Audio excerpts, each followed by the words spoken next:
Your Excellency, my father always alikuwa na mambo matatu kama wewe, not the same, but all his speeches were divided into three. Today I divided it into four because he was a Foster General. Firstly, you heard from Bishop Lele about his love for God. Somewhere in that helicopter wreck, him, the rest of the family, my mom and my wife were a bit slow, but we'd always engage in a competition for reading the Bible and discuss the mortality and all these things of life. He understood that his position was temporary and it would always end.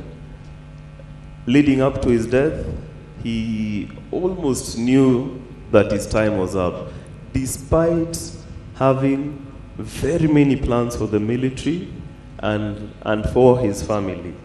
But he spoke in a certain tone that would suggest that, my son, I won't always be here, and you will need to take care of my wife and my other children, which I am more than ready to do, and it will not be a problem. And Matthew 5:3, Beatitudes of Jesus, it says that blessed are the poor in spirit, for theirs is the kingdom of heaven. He was the poorest man in spirit.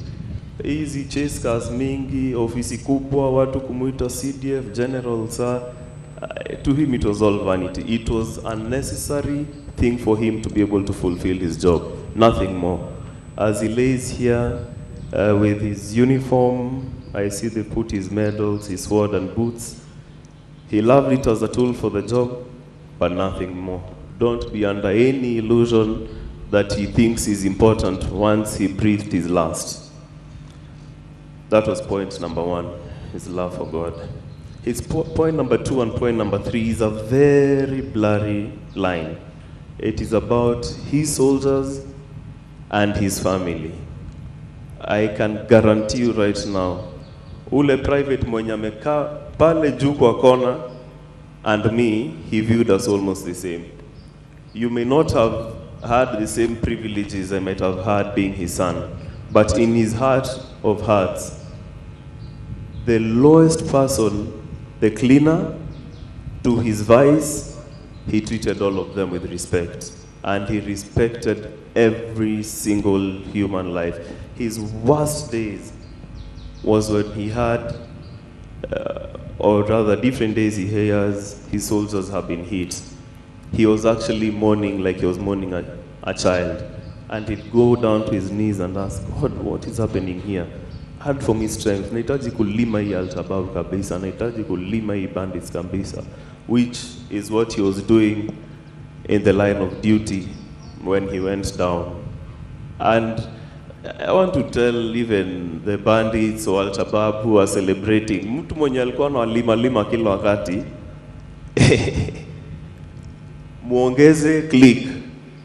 Watu ya SF, mukipewa mission ya kwenda kulima adui, maliza kabisa. Na ukifanya skirmishing, confirm. Waongeze 3 za kichwa. That's how he would have wanted it. He wanted to die, in fact, fighting one of these enemies. And so, musikubali kuogopa Al-Shabaab. Kama mdosi wenyu hakuwa anaogopa adui, basi mnaogopa nini? Si yeye amelala hapa, na sisi wote tutalala hapa. Usipende maisha yako yote sana, na iko kitu moja kubwa kushinda wewe, Mwenyezi Mungu na nchi yetu ya Kenya. Lima Al-Shabaab, lima, musiangushe click. Muongeze. Watu ya Boni, endeleeni kuongeza click kabisa. Because his ultimate dream was to have a fully peaceful Kenya. Hii mambo ya watu kugongwa, hitting civilians left, right and center, he had told me many times, General Karangi started that or that side, I will finish it.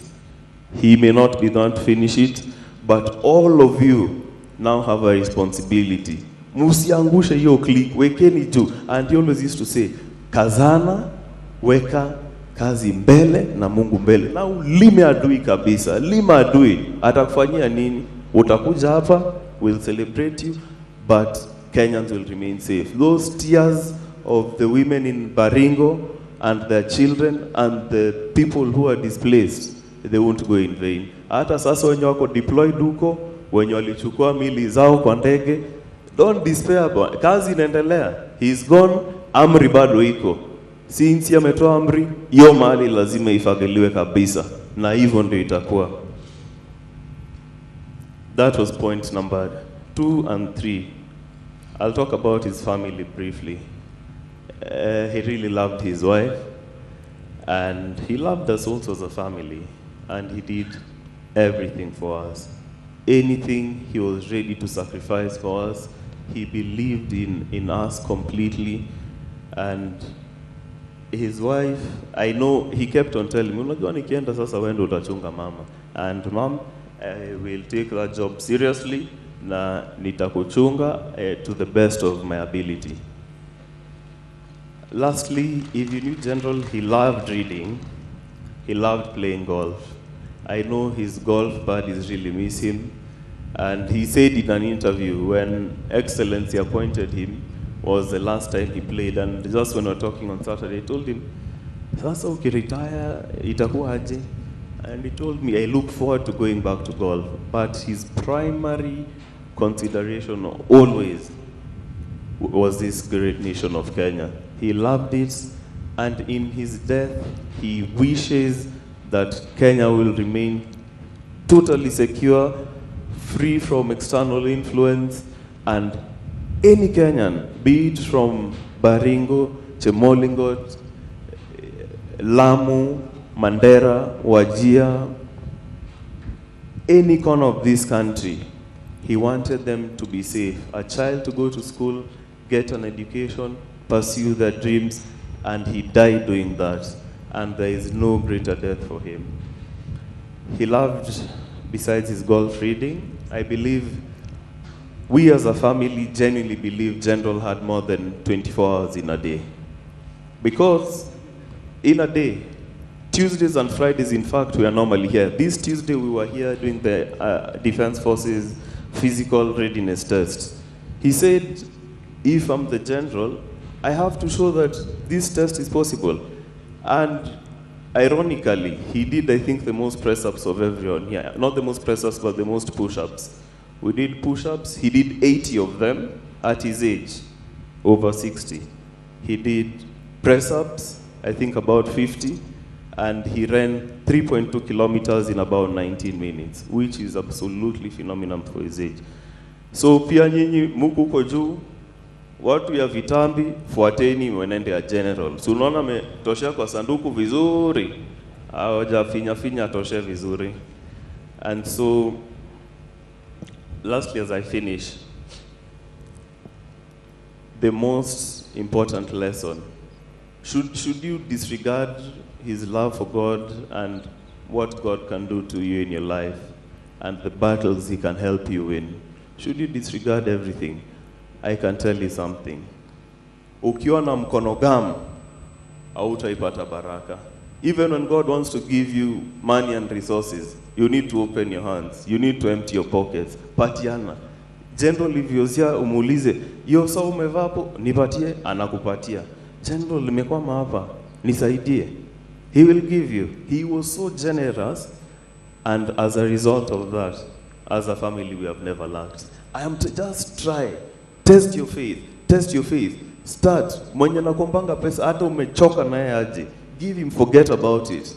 Najua hapa, he told me the amount of debt ordered to him, and I enjoyed him. If you ever die, kwa mazishi yako nitaenda nianze kuchukua hizo madeni yangu, ndio at least nijenge mambo nyumba mahali. But akasema hapana, hiyo ni sadaka nimepatia Mungu. And so generosity, just test your faith. Hiyo wacheni kushikilia vitu kwa mfuko. Fungua mkono, God will bless you. We will miss him. He was a great simple man, and we love him. And to the entire KDF fraternity, poleni sana, we stand with you. And especially for the people who perished with him. We in fact were running with that whole group here on Tuesday. And Tuesdays and Friday were his days. If I can ask, kwa makambi zenyu, chukweni your fitness serious, mkwe munakimbia kimbia, so that at least you can take the physique, and also better your own health. Asante sana, and God bless all of you.